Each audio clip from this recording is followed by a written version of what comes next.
हजारों लाखों लोगों ने अपनी जान की कुर्बानी दी।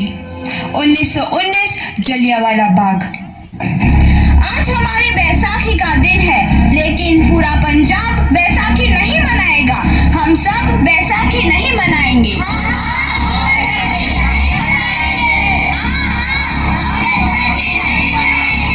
जब तक हम अंग्रेजों को भारत से बाहर नहीं निकाल देते, पूरा पंजाब बैसाखी नहीं मनाएगा।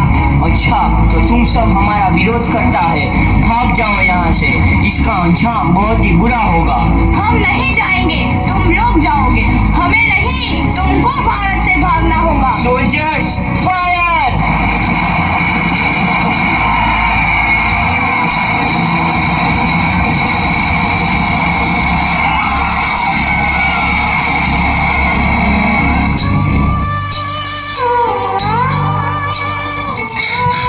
ये जमीन हमारी, ये धरती हमारी, ये खेत हमारे। अभी थोड़ी देर पहले हमारी ये फसलें लहरा रही थी, पर इन अंग्रेजों ने हमारी फसलें बर्बाद कर दी। इन अंग्रेजों ने एक ही झटके में इन सब फसलों को काट दिया। अंग्रेजों, तुम्हारे इस अत्याचार से हम डरेंगे नहीं। इस अत्याचार का बदला लेकर रहेंगे। हम आजादी लेकर रहेंगे। जलियांवाला बाग हर हिंदुस्तानी की आंख नम कर गया। इस कांड में कितने मासूमों की आहुति चढ़ गई। इतनी हैवानियत से इंसानियत कत्ल कर दी गई। जलियांवाला बाग के हत्याकांड ने आजादी की आग में घी देने का काम किया। मासूम औरतों, बच्चों की दर्द भरी चीखें और सिसकियां इनकलाब का गूंज बनकर उभरी। लाला लाजपत राय, भगत सिंह, राजगुरु, सुखदेव सरीखे क्रांतिकारियों ने भारत की इस जमीन से विदेशी दरिंदों को निकाल फेंकने के मंसूबे मजबूत कर लिए। 8 अप्रैल 1929 लाला लाजपत राय के नेतृत्व में साइमन कमीशन के खिलाफ एक भारी जुलूस निकाला गया। Simon commission, Simon commission, Simon commission, Simon commission, Simon commission, Simon commission, Simon commission, Simon commission, Simon commission. बेवकूफ इंडियंस, तुमको हमारी बात समझ में नहीं आती। Stop this. साइमन कमीशन नहीं मानता। आई से स्टॉप दिस। लाला जी, आप आगे बढ़ो, हम आपके साथ हैं। लाला जी, संघर्ष करो, हम आपके साथ हैं। लाला जी, संघर्ष करो, हम आपके साथ हैं। लाठी चार्ज करो!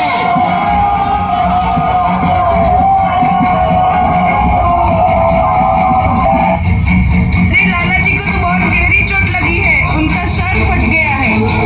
मेरे शरीर में लगी एक एक लाठी अंग्रेजी सरकार के कफन में कील का काम करेगी। ये आजादी की लड़ाई रुकनी नहीं चाहिए। ये जिम्मेदारी मैं तुम सबको सौंप कर जा रहा हूँ। लाला लाजपत राय की दर्दनाक मौत के बाद भगत सिंह, सुखदेव, राजगुरु वतन के इन मतवालों के खून में ऐसा उबाल आया जिसका सामना करना अंग्रेजी सरकार के लिए मुश्किल हो गया।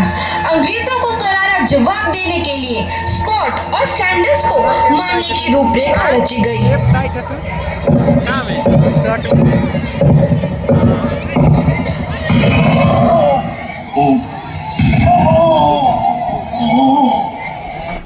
सैंडर्स मारा गया। चारों तरफ तहलका मचा था। दीवारों पर लिखा था, लाला जी की मौत का बदला ले लिया गया है। भगत सिंह समेत सभी वहां से फरार हो गए। 8 अप्रैल 1929 दिल्ली में ब्रिटिश सरकार की सेंट्रल लेजिस्लेटिव असेंबली की बैठक में 2 बम धमाके की आवाज सुनाई दी।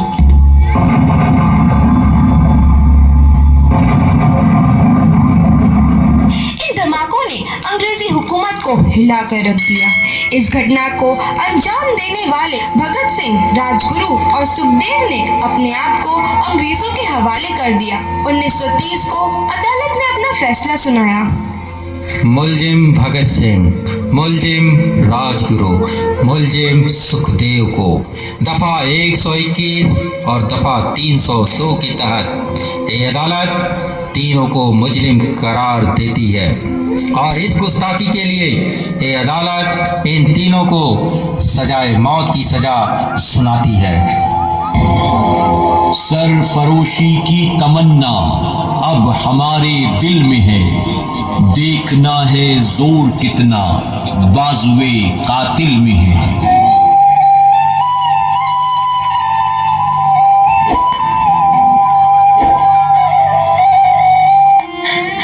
पुत्र की हाल है तेरा? मैं चंगा हूँ माँ, फिक्र करने की कोई गल नहीं।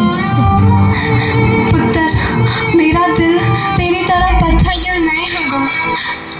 तेरी ये गला सुन के मेरा कलेजा फटे जा रहा है। माँ, मेरा दिल कोई पत्थर जैसा नहीं है, एक वतन परस्त का दिल है जो मेरे देश प्रेम के जज्बे में ताकत देता है। बेटा, मेरे लाल। माँ, आज मेरी तपस्या पूरी होने जा रही है। जे तू रोई तो मैंने तकलीफ होइया। सोच, तेरा पुत्र आज शादी करने वास्ते जा रहा है। फर्क केवल इतना है, वो घोड़े पर नहीं फांसी पर चढ़ने वास्ते जा रहा है।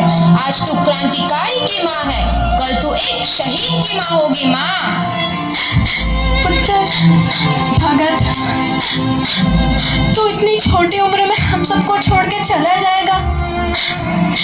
तूने जिंदगी में देखा ही क्या है पुत्र? मैंने अपनी माँ देखी है, जिसने मुझे एक ही बात बताई है कि बेटे, अपने देश के लिए एक बार मरना 100 बार जन्म लेने के बराबर होता है। अच्छा माँ, अब आशीर्वाद दे, आखिरी बार विदाई लेने का समय आ गया है। भगत,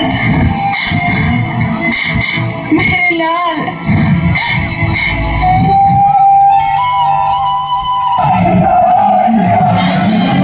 भगत सिंह, तुम्हारी कोई आखिरी ख्वाहिश?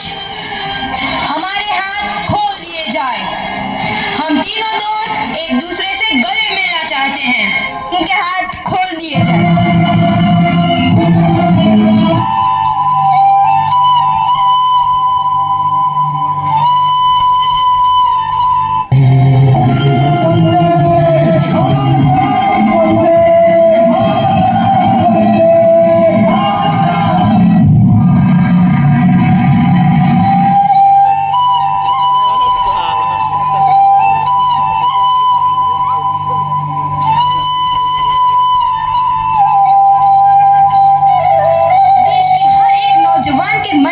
आजादी की नई उमंग हिलोरे लेने लगी।